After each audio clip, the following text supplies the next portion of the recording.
emoji, something like that. That's totally fine. But I like interaction, and because I'm such a when I'm a speaker, I'm always looking at the audience to see if what I'm saying is resonating. So I'll ask for a little bit of feedback throughout. So if you could help me out with that, that'd be great. So I told the ladies before we got started that I got a little creative with this. So I hope you guys will hang with me, go on this journey together. And if any of it doesn't make sense at any time, please just raise your hand. I'm happy to answer questions throughout.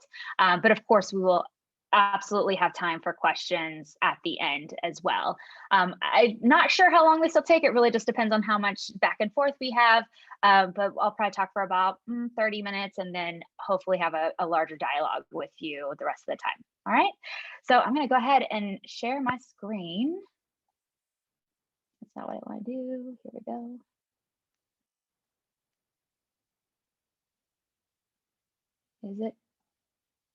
Is it working? Can you hear me now? Yep, you're good. You're good. And you can see my presentation? Yes. Okay, perfect. Thank you. All right. I have too many distractions up. I gotta get rid of some windows here. Okay, great. All right. Well, so today we're going to talk about how to build your net worth with a gap experience. Now I'm going to explain a lot of the terminology I'm going to use throughout this, but I got really excited. It's an idea that came to me in the shower a couple weeks ago, and then I just went with it. So just hang with me. And so we're going to build your net worth through a gap experience and then leverage it for college and career. So for those of you who don't know me, I'm Brooke Roberts. I'm a founder and the CEO of Inside Study Abroad. And I also do a lot of consulting and coaching work for aspiring entrepreneurs through my BrookeRoberts.co brand. And as I mentioned, I'm the new Dorothy all over the web. I will explain why that may not make sense to a lot of you later in the presentation. But if you want to come follow me or hang out on other social platforms, I always like hearing from people. So like I said, I would love to know in the room who, if any of you are actually a student, a high school student, considering maybe doing a gap program of some kind before college, or maybe some of you are working with a gap, a high school student who's considering it. And you know what? I'm so inexperienced with hosting on Zoom. I'm like, I can't see the chat anymore. How do I see? There it is. Got it. All right. Cool. Brooke, I'm a gap advisor working with a lot of high school students that are considering a gap year. Oh, that's great. And who was that? Marion. Marion. Hi, Marion. Welcome. Okay, great. I love that. Okay. I wish I had you when I was a high school student. Nobody talked about gap anything when back in the day when I was a baby. And Erin says she works with college students. Awesome. All right, great. And then I was going to ask too if anybody's a current college student and they're considering after graduation or maybe even during college taking some time to do a gap experience. And I think we kind of covered that. I think Alexandra, you might be in this boat. And then gap alumni, maybe preparing for the next step. You've already done a gap experience. You're like, what do I do with this thing now? You might be in the room. And then I was wondering if anybody's a parent.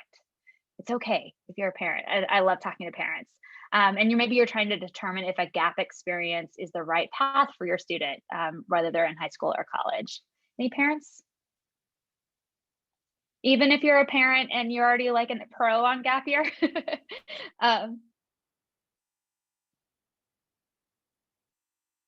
I'm not a parent, but I am a very overbearing auntie to 2 high school students. So yeah, so that's the closest I can get, but they just don't want to hear from me. So I'm always looking for great high school counselors I can send them to, like maybe they'll listen to you.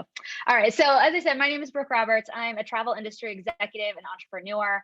I grew up in a single wide trailer in rural Kansas, and I was raised by a single mom. That is where the Dorothy reference comes from. If you guys are familiar with the story of Wizard of Oz, the heroine of that tale is Dorothy Gale from Kansas, and she goes on this crazy adventure to Oz and meets all these wonderful people and has these incredible adventures. And when I one of my many adventures I ended up having in life, I moved to China for a year, and I was riding the bus, and this little man next to me, this little old man, it was like a grandpa, asked me in Chinese where I was from. And when I answered in Chinese that I was from Kansas, he said, "Oh, you're the new Dorothy." And I was like, "Yes, I am." And so that became my online persona, if you will, since then. And that was back in 2006. So that's a little bit about my background and my history, sort of where I got started. I was a first generation college grad or college student. I was the first generation traveler, executive, entrepreneur, and meaning that I'm the first in my family to do any of those things. And I know most of you know what that means, but for those who might be watching the recording later, that's what that means if you're first generation.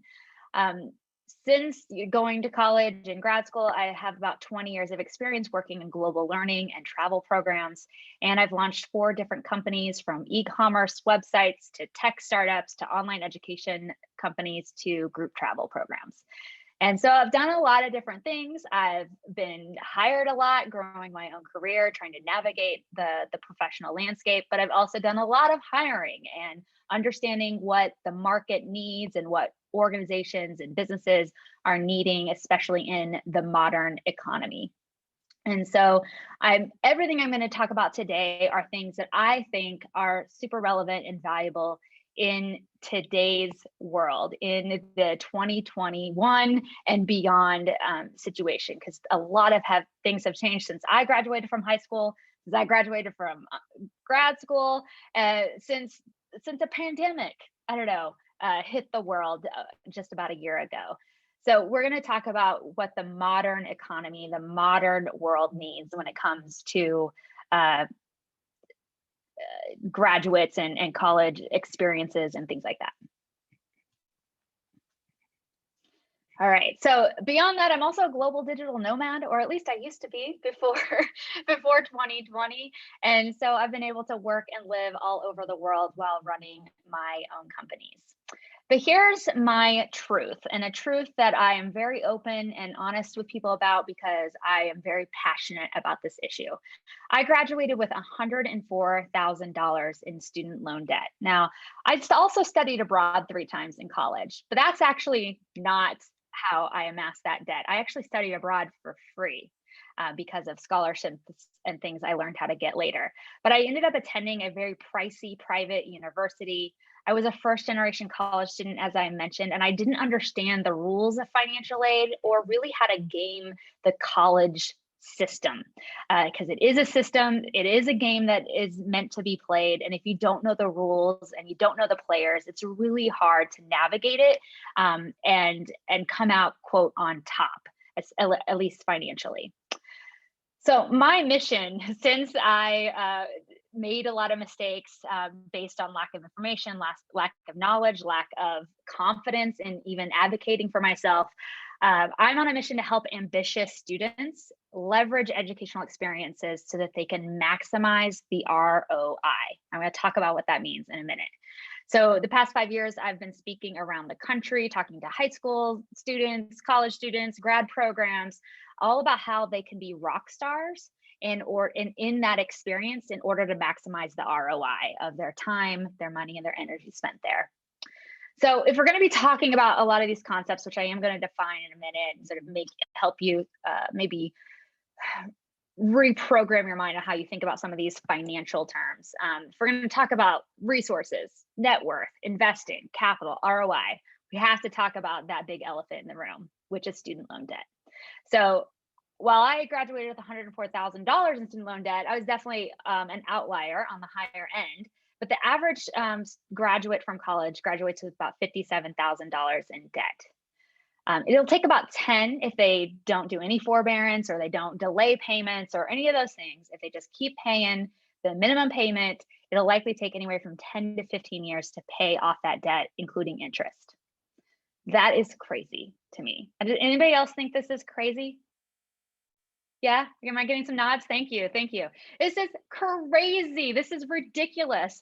And I don't want to scare you all with one of my one of my soapbox talks here, but this is something that I think we don't talk about enough, and we need to talk about how we can either reverse some of our assumption about the debt that we should go into in order to get a higher education, but also how we can, if we are going to go into debt, making sure we're getting a massive ROI. So if you're going to invest, $57,000 in student loans, you better get $100,000 back in reward. And I'm using numbers loosely here. So life is made up of debits and credits. So if you took accounting, or if you just balance your checkbook, we all know debits and credits. That's what our life exists of. Debits are going to reduce our net worth, and credits increase our net worth, okay? But not all debits and credits are financial. And that's largely what I'm going to be talking about today. I'm not going to be stuck in the numbers, I promise. We're not going to be talking about student loan debt. I'm going to be talking about other forms of debits and credits that we can be investing in our future in other ways, and how gap year programs can be a massive asset for that system. So our goal with a gap, sorry, I didn't want to use gap year because I couldn't remember if that was a taboo topic phrase. So gap programs, gap experiences. We want to minimize our debits and maximize our credits. In other words, we want a positive ROI. So an ROI is a return on investment. Have y'all heard this phrase before? Okay, some of you have. All right, if you haven't, the most basic definition of return on investment means it measures the result of an investment of resources compared to what was initially invested. So if you put in something, how much do you get back? So if you want to, when we're talking about ROI, return on investment, we want to put in less than we get back, or we want to get back exponentially more than we invest. In other words, if I put in 2, I want to get 4 back. Okay, is this making sense to everybody? I feel like Aaron gave me the swivel head that maybe means no. Okay, thank you. And thank you, those of you who have your screens on, I really appreciate it, because then I can see your faces nodding, or like, what is she talking about? Okay, so I'd love for you guys to share in the chat if you can give me some examples of the kinds of resources we as human beings have to invest or spend in our lives. If anything comes to mind, what are things that you can invest as a person? Money, love, energy. Awesome. Love it. Those are all correct. Definitely. Time. Absolutely. Any others? Relationships. Oh my gosh. Okay. You guys are star students. Everybody gets an A+. So we're going to talk about 3 of those. And you guys have already mentioned 3 of them. So time, money, and relationships. So most people, when we think about return on investment and net worth, we're always like, oftentimes we're thinking, oh, how much money do you have? How much physical assets that are worth money? But I believe that money is absolutely an important asset, and it's something we should all be striving towards wealth and security and things like that. But time and relationships, I think, are just as important. So for some examples of ROI when it comes to those 3 investments. So time investment. If you invest 1,000 hours of tennis practice to become the regional or state champ, right? You'd say that was a positive ROI. Spend all that time and look at the success I got. Money. Let's say you invest $200 every year to get your oil changed in your car, and that car remains reliable for an extra 5 years. We would say that was money well spent in that investment in those oil changes. Relationships. So say you help a teacher with a huge project after school for an entire semester, and then out of nowhere, that same teacher nominates you for a really cool scholarship. That is an investment in a relationship that has a positive ROI. However, we know the life lesson, and those of you in this room, I'm sure will agree with me, is that not every investment in time, money, and relationships has a positive ROI. We hope they do. Sometimes it is a crapshoot. We're not sure if it'll have a positive ROI. Sometimes there's a negative ROI. Sometimes there's a neutral return. But that's why we have to be smart and strategic on how we decide to spend our limited resources of time, money, and relationships. So we're going to talk now about the 3 ways to build your net worth from a gap experience. So how you invest your resources to grow your capital in money, relationships, and time for a positive ROI in college and career. All right. So the first one is your financial capital. This is not just about money in the bank, like I mentioned before. It's also about the money you save. Okay.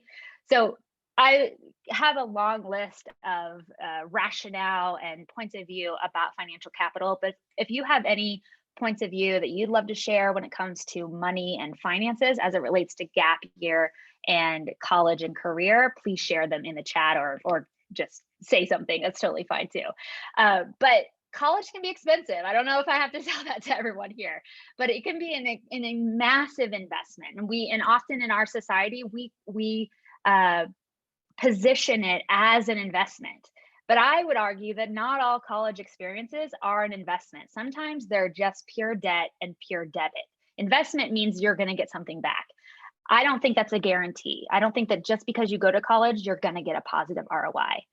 So if you do a gap experience, you're likely to invest less in college because a gap program is likely to give you more focus and direction so that by the time you're making a decision about college, where to go, what to do while you're there, you will have much more focus and direction. Oftentimes, it takes anywhere from 3 to 5 semesters for most traditional college age students to actually figure out what they want their major to be and to really steadfastly focus on what they want to do next, even though oftentimes they're going to change their career every 2.5 years after they graduate anyway. But that's a lot of financial investment for 3 to 5 semesters to just figure out what you want to do. Whereas a gap program will allow you to get some real world experience in order to make those decisions and get some more focus and direction at a much smaller price tag, in my opinion. Less money during college. You're going to spend less money during college, quote, figuring out what to do, like I mentioned.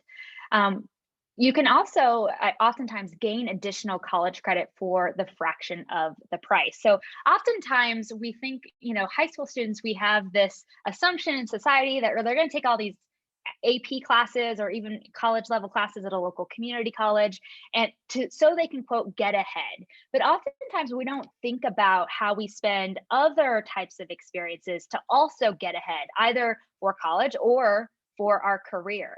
I think when you invest in a gap experience, you are getting ahead in your career. It's like you're taking an unofficial AP class and getting credit for that for your career because you're racking up experience, you're gaining skills, and oftentimes that's going to save you time, money, and energy in college when you're trying to rack up those experiences as well. When you take a gap experience, you're also able to highlight that experience and then leverage it for better or bigger scholarships and grants to pay for college. I think a lot of times when young people don't get scholarships and they don't get grants, they think that it's just, oh, there's something wrong with them as a human and they're not valuable. Problem is they probably haven't amassed enough experience and quote unquote street cred to put them at the top of the heap when it comes to applying for and being considered for a scholarship. So I think it's going to make you more attractive as a potential scholarship applicant when you have these experiences on your resume.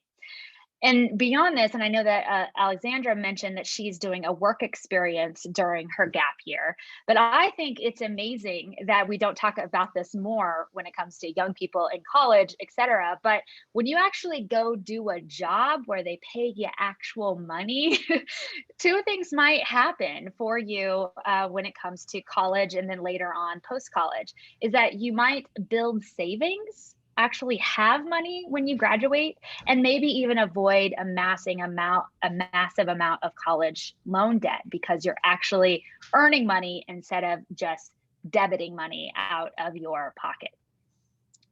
Oops. I feel like I'm missing a slide. Something bad has happened. I'm sorry. So that's my thoughts about the financial capital. I'd love to open it up to you all to find out what your thoughts are on how to leverage gap experiences to either minimize the cost of higher education or increase your credits when it credit your net worth when it comes to going to college in your career. Marion says national average is 6 years to graduate, which is expensive. Amen. Thank you for sharing that stat. Gap students finish in 4 years and higher GPA.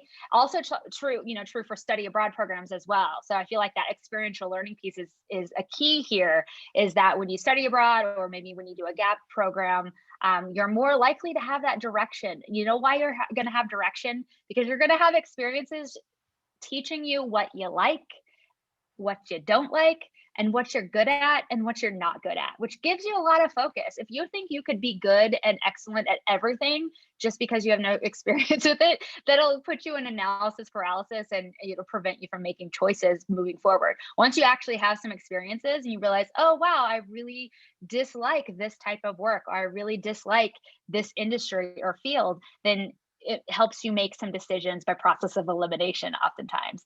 And then Marion also says you can get certificates on gap year, getting experiences and skills. Yeah, and we're going to talk about that in a second as well. So from a purely financial, purely money capital perspective, I absolutely think a gap year program will save you tens of thousands of dollars in student loan debt. I have no proof of that, but based on all my bullet points here, I think if you tied them all together, you could actually come out on top financially. So our second level is that we're going to build our social capital to build our net worth. So your net worth often determines your net worth. Let me say that again. Your net worth often determines your net worth. So who you know matters, right? Who you know, the relationships you have, the networking that you're able to do, and the people you're able to meet through all the different experiences you have throughout your life, that is going to be incredibly important to your future success, career-wise, happiness-wise, all sorts of areas that we value as humans. So when you do a gap program of some kind, you're likely going to access a broader variety of teachers, professionals, entrepreneurs, with real world experience and insights and advice, which is, frankly, there's no monetary value we can put on that. Just access to mentors and people who can give you great direction and can get to know you and your strengths and weaknesses and give you advice based on that, that is incredibly invaluable. And I will say, anecdotally, in my experience, as a first generation college student, I didn't have a lot of mentors and people. I didn't have any, frankly, that I could go to help me navigate these new waters. My parents didn't know anything. My dad was like, join the Marines like I did. My mom was like, become a secretary like I did. That's all they did. That's all they knew. And so I didn't have anybody to guide me and give me some insights on what direction I could go. And it wasn't until I got into college that I actually cultivated enough relationships to have that type of mentorship. But gosh, that was some really expensive mentorship. If I had had a gap year experience, potentially, I could have maybe cultivated some of those relationships without having to go in maybe as much debt. We'll see. Also, once you get embedded in these types of programs, especially experiential learning programs, you're often going to cultivate what I call a spider web of valuable connections that are going to give you recommendations, introductions, referrals to opportunities later. And I call this boomerangs. These are throwing of the boomerangs in the networking world. Boomerangs, if you're not familiar, is like a artifact of the Aboriginal communities of Australia. And it's a little device, I'm not sure what you call it, that conceptually you can throw it and it will come back to you. So I always talk about throwing boomerangs when it comes to networking. And when you join a gap year program and you're working with peers and mentors and teachers on projects and getting to collaborate. I mean, Alexandra, I'm going to pick on you a lot because you spoke up and gave me some great examples here. But even doing that peer-to-peer networking and planning that Zoom party event that you did.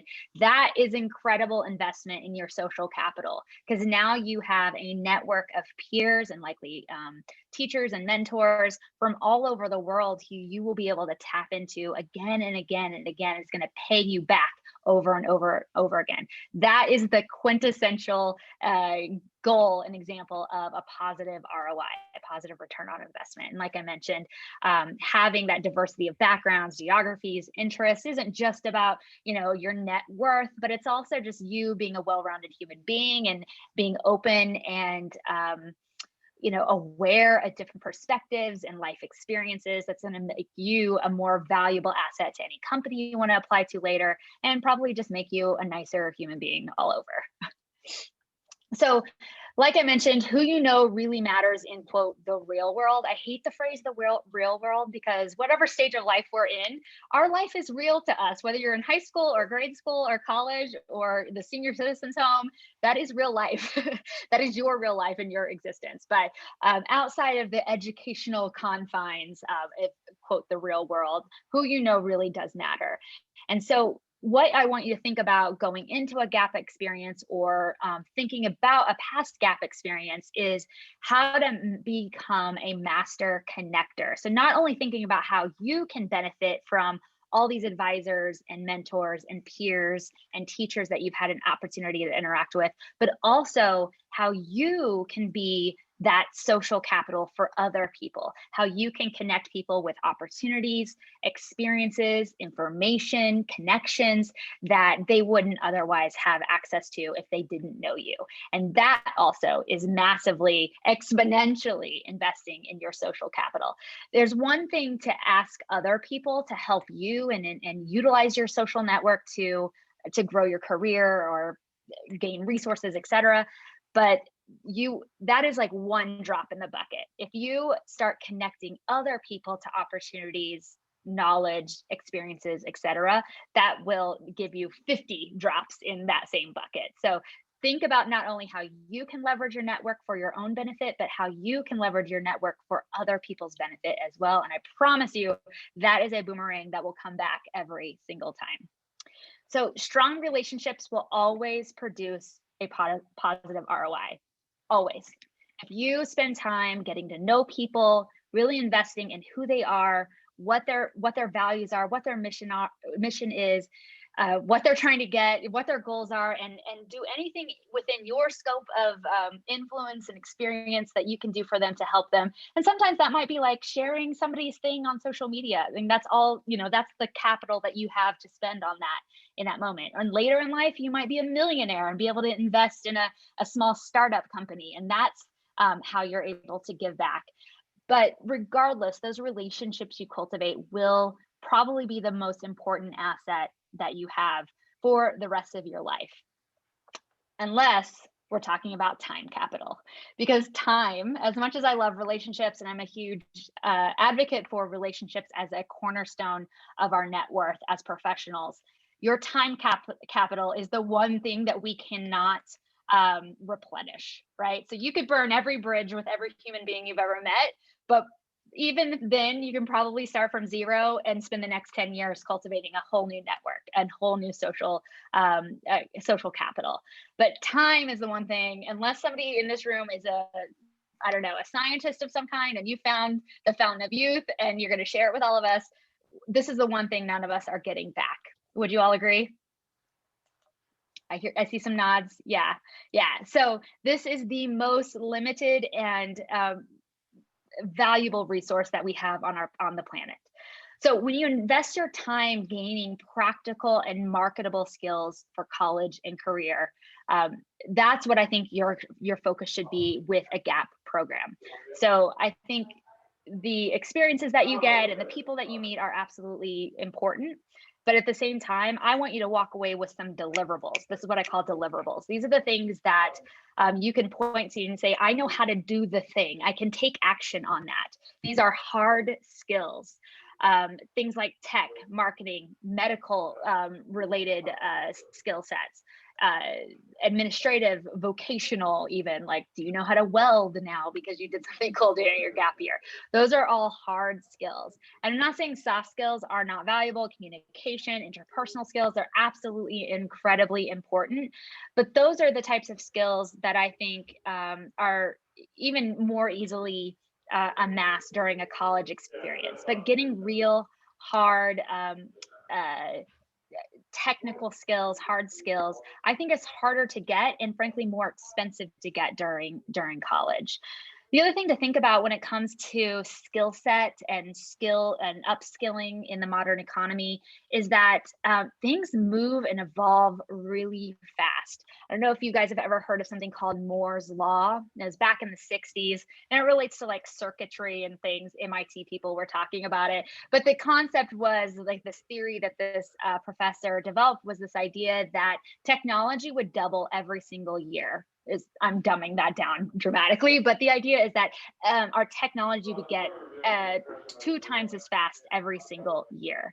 And so the idea is that our textbooks are typically out of date the moment that they hit the shelf. And so when we rely on higher education to be our skill building arena, we're already putting ourselves at a disadvantage. So you want to leverage these skills into more experiences during college. So during a gap year, that's when I would encourage you to learn the Adobe suite and all the things that go with that, from video editing, graphic design, photo editing. Those are very tangible, marketable skills. But then you can leverage that type of experience, that type of skill into a really cool internship perhaps, or an unpaid internship, or a leadership role for a student club, etc., where that type of skill is going to make you stand up and above the shoulders of your peers. So really think about how you can build skill sets that then you can leverage for more valuable experiences and how you're going to spend your time later on. I'm so sorry, but if you are not muted, do you mind muting yourself? I'm getting a little feedback from someone and I can't see who it is. Thank you. So your time capital is also the time. It's not just those tangible skills, and they're marketable, and conceivably they could have a financial ROI as well. But this is also just how you spend your time. Is the time that you're spending meaningful to you? Does it have purpose? Does it feel like you're filling your soul or draining your soul when you're doing that work, or the people that you're with, etc.? Are you spending quality time with your mentors, your teachers, your peers, your family even? Is that meaningful to you? Because remember, our resource here is time is the most limited. I always like to put this at people, and I don't want to get this too dark and moody, but we have a 1 in 400 trillion chance of existing. All of us in this room right now, 1 in 400 trillion chance of existing, which is incredible. I can't even comprehend it. So the fact that we're all sitting in this Zoom room on a Wednesday night, like talking about gap years, like we are a miracle just sitting here right now. And so I don't want you to waste any of your assets or any of your capital with considering the limited amount of time that you get on this planet. And regardless of your spiritual or religious beliefs, this period of time is finite. And so I want you to make the most of it. So just to recap, and then I definitely want to open this up to discussion, is that we want to build our net worth from a gap year experience. And that is by building our financial capital, our social capital, and our time capital, so that we have all of these resources, all of this capital that we can then invest in the next phase of our journey, whether that's into college or a career. We can start leveraging all the finances that we saved or that we earned. We can leverage the community that we've built and the social connections that we've made, and the time that we've either saved or invested in amassing more skills, knowledge, and experiences that we can leverage for more skills, knowledge, and experiences and connections and opportunities later on. Now, I want to just let you know that this is not a one and done situation. You don't sort of go out and like you build your social capital and then you're done, and then you build your financial capital and then you're done, etc. This is a lifetime of building and spending capital. We have a lifetime of debits and credits. Okay, so I just wanted to give you guys an example. Even though I've done a lot of amazing things in my career, in my personal life, in my academic life, but I'm not done. I'm still investing and trying to build up my capital so that I can achieve my goals in the next phase of my life. So for instance, I'm on a mission to visit all 196 countries, 7 continents, and 50 states. And I'm not even close to being there yet. And so I have my own goals that I'm trying to work towards, and my social, financial, and time capital is going to be super important in how I flesh that out. I've started a YouTube travel show, and I have a goal. I want to win an Emmy Award, a regional Emmy Award, like not like a daytime talk Emmy Award, but still, I think that would be so cool to like build something creative that could win an Emmy Award. And I also have a dream of creating a scholarship program for Kansas kids who want to see the world. And so these are all current goals that I'm working towards, and I'm using these same principles, these same ideas to help me get closer to that. So wherever you are in your life or your phase of education, this is not, there's no end game in mind. We're all just trying to live our best life. And I want you to always just try to be aware of how much you're spending in your debits and your debts when it comes to your net worth, and how much you're gaining from the things you decide to spend your time, your money, and your energy on. So that is all for now. I'd love to learn more from you about how you want to spend your financial, social, and your time capital that you're earning throughout your life. What's important to you, where you want to spend all that, spend all those resources. And of course, I'll leave it open to questions. So that's it.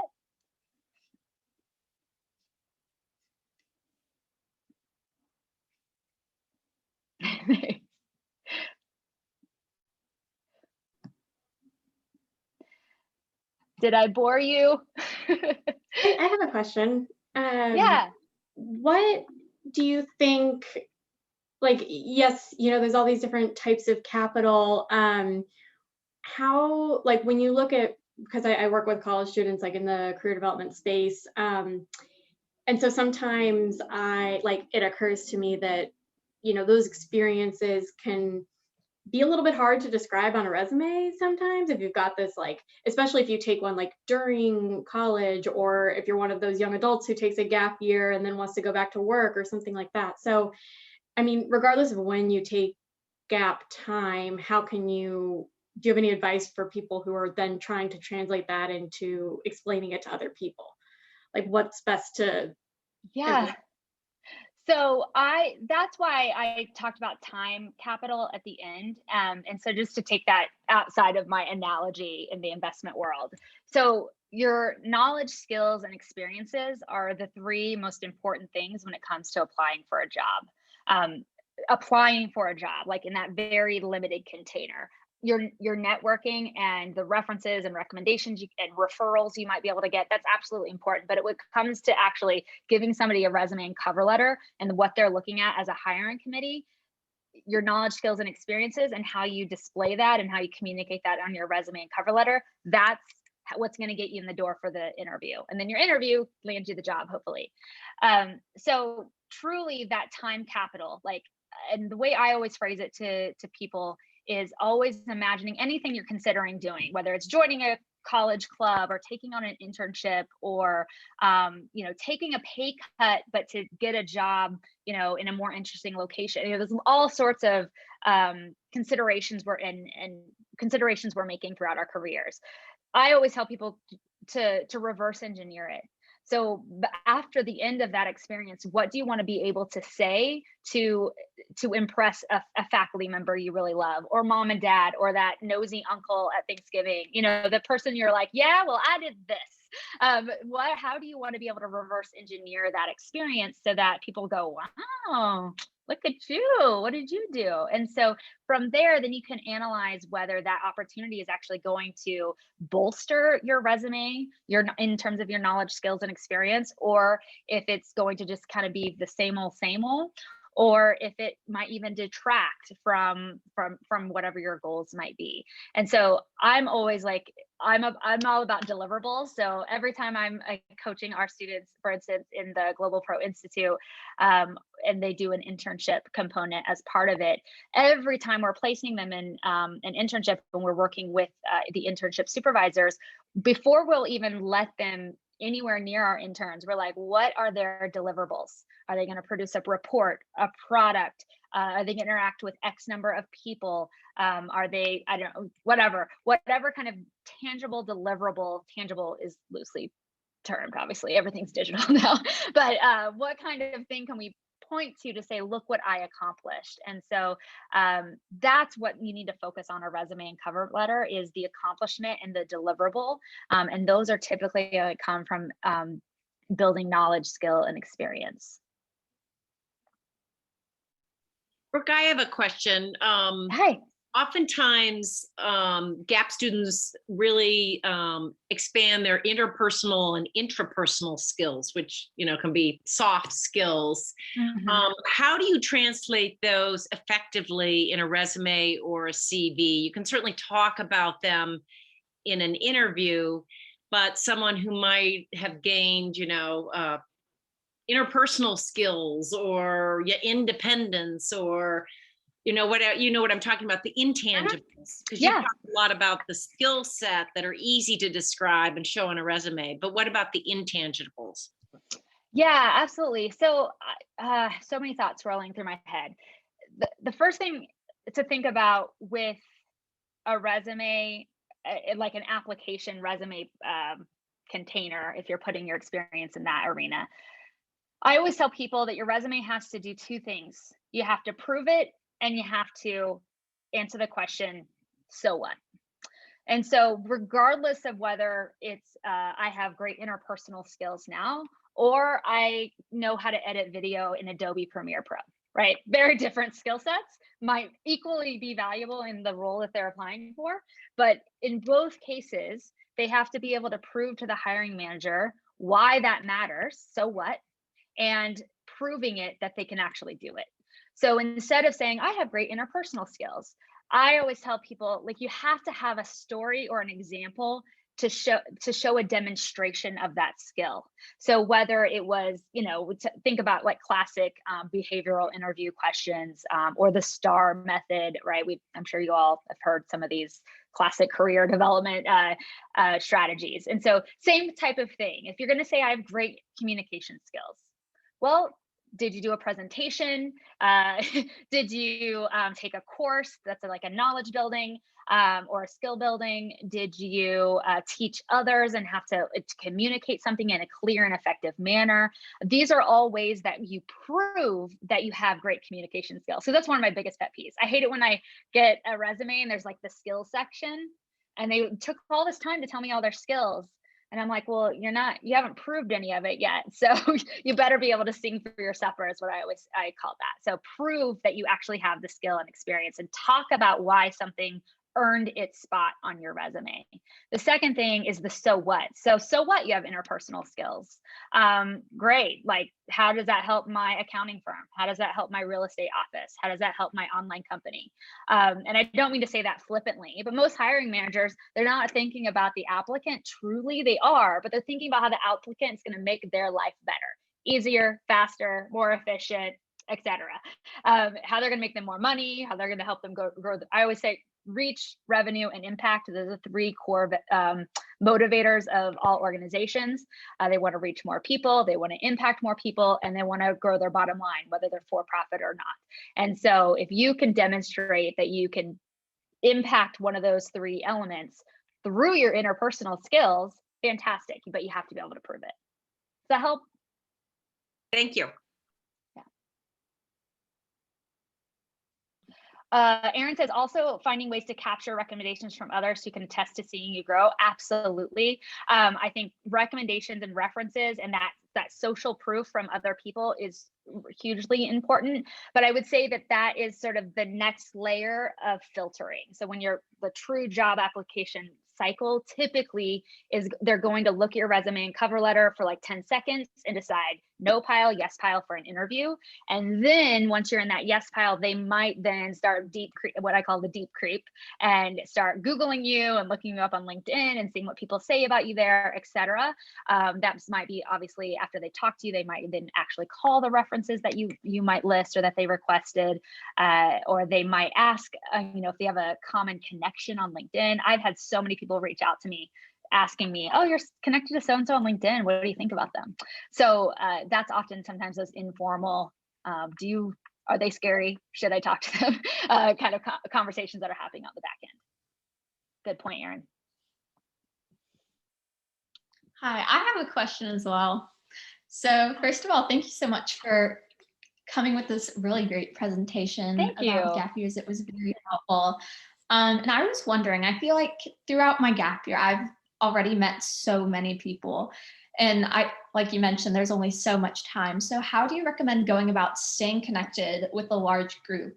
Because I know my schedule is gonna get super busy and it's not like I can constantly be messaging. So how do I kind of, I guess, like choose a set group of people who may help me further boost my career path, or people I just want to be connected with? Yeah, this is one of the hardest things, because you're right, especially in the digital age, our capacity to just be not literally, but digitally connected to so many people, and because the modern era means we're all going to have like different phases of life. So as an example, I worked at Brown University. I've worked at several universities, several companies. I went to college for one semester locally in Kansas before I transferred. So that's a network that I have. I studied abroad 3 times. So each of those programs is its own little network. I lived in China. Like I worked for a semester at sea. It's its own little ecosystem. And so within all of these little worlds and cultures, I have this spider web of connections. And it can be really challenging because, whether you went through, the trenches together during study abroad, and that was a bonding experience, or you all had the same boss that you hated. I mean, all these things tie you together to your community. And so you want to maintain those relationships, and you want it to be organic, and you want it to be natural.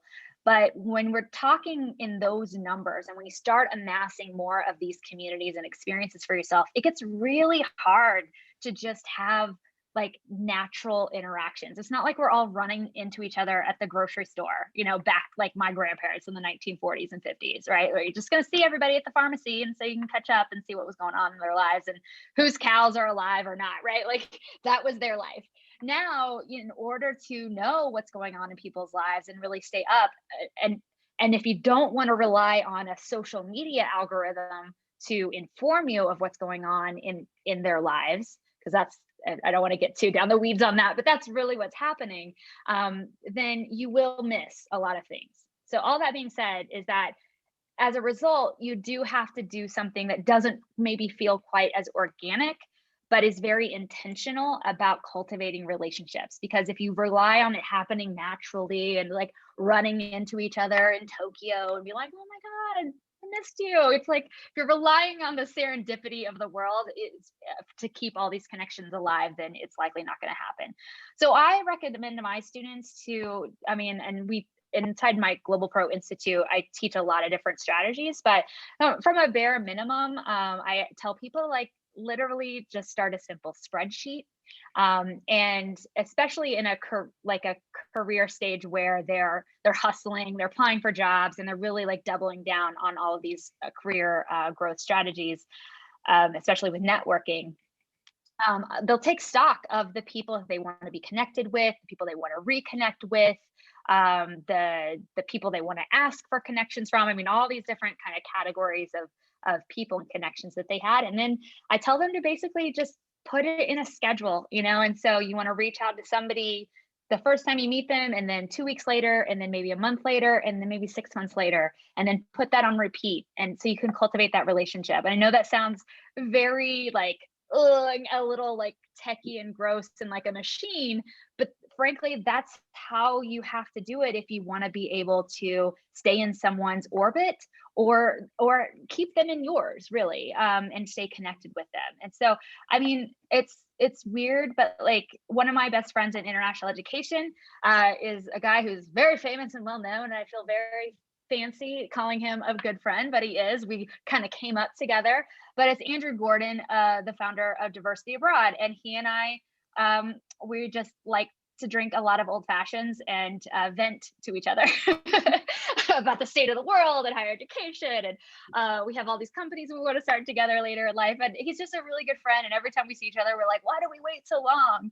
And we're always talking about like this type of thing about like, how do you maintain these relationships? And so we created a little calendar for ourselves to like ping each other. I mean, I know this is silly, but like we had to, we're good friends, and we have a 20-year friendship, but we still had to like use technology interventions to allow our friendship to maintain him, because I'm not hanging out in Oakland, California, where he's based. He's not hanging out in Kansas City, where I'm based. And if we're not going to physically go to conferences for a while, then my opportunities to connect with him are just fewer and farther between. So I give that as an example. As like, I don't want you to feel icky about using technology to help you with this. I'm having trouble hearing you. Oh, sorry, my watch is joining the conversation.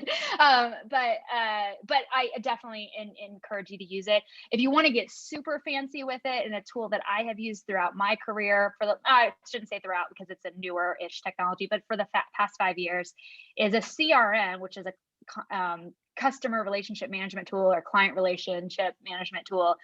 It's called Insightly. They have a free plan. And what I love about it is that you could use it just like as a personal person. You don't have to be a company or organization. And they have these things where you can basically set up an activity set, it's called. And so you could say, okay, every person I meet with that I want to stay in touch with, that I think I could be valuable to them. It could just be a really great relationship over the course of my career.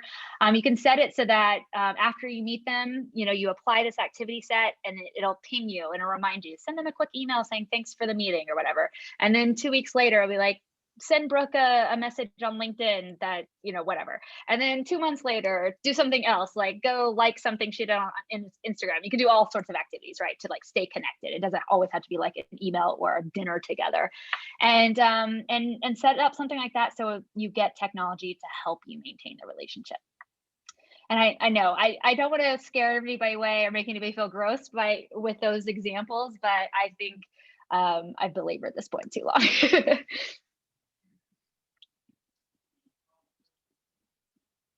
Any other questions or comments or commentary or examples you want to share from your own lives and careers that you think could be valuable to others? Because I am not a guru. I'm anti-guru, and I love learning from other people's lives and experiences. I'm older and do not really have a pulse on the job market from the hiring angle. Curious to know what the sentiment is from employers' perspective about gap year students or study abroad. I mean, are they thinking, wow, this really sets them apart. I want to hire them because they're a go-getter. They have initiative. They learned Hosa in South Africa. Or are they considered a loser because they couldn't find their path for a year? And just, what is the 2021 sentiment from employers? I think probably the sentiment now, and I think it actually hasn't probably really changed. With anything, I think employers, again, it comes back to the prove it and so what, those two pillars. And so, yeah, and I will be really frank, and I hope I can be frank here. Diana, you just wave me down if I'm going off the rails here. But I've worked with hundreds of college students who have study abroad as their advisor, as their on-site director, on the ground with them in the program. And the classic 80-20 rule applies. 80% of the students are amazing, exactly what you want a college, study abroad participant to be: super curious, engaged, ready to take risks, safe risks, but to get out of their comfort zone and really engage with the experience. Then you have the other 20%, and they're just not great. And I'm not going to curse, but they're just like, if you don't want them there, they clearly don't want to be there for necessarily the right reasons. They probably could have just country hopped on their own with a backpack for a fraction of the cost and got the same out of the experience as doing a quote proper study abroad. And I would tell you that I think employers, they could see one kid in that same group going to Florence and another kid who took it really seriously and another kid who didn't at all take it seriously. It really depends on how the student positions the experience. And I think employers are going to see through it.